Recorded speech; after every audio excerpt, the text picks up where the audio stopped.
হুর মানে কি? যে সমস্ত নারীকে আল্লাহ তাআলা জান্নাতে সৃষ্টি করেছেন তাদেরকে বলা হয় হুর।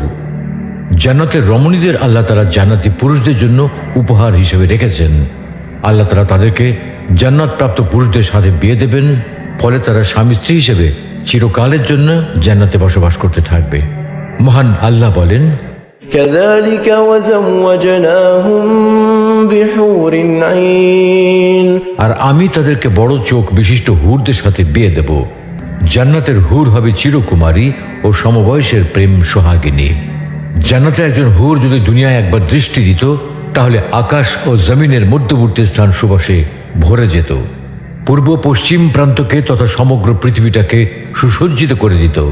প্রতিটি চোখ সব জিনিস থেকে দৃষ্টি ফিরিয়ে তার দিকে চেয়ে থাকত এবং সৃষ্টিকুল আল্লাহর প্রশংসা ও বড়ত্ব বর্ণনা করত। জান্নাতি পুরুষেরা যখনই তাদের দিকে তাকাবে, আনন্দে মন ভরে যাবে। যখন কথা বলবে, ছন্দময় মিষ্টি কথা দ্বারা হৃদয় ভরে দেবে। জান্নাতের রুম সমূহে যখন তারা ঘোরাফেরা করবে, তখন তাদের আলোতে রুমগুলো আলোময় হয়ে যাবে। জান্নাতের অধিবাসী নারী পুরুষগণ হবে একই বয়সের পরিপূর্ণ যুবক যুবতী।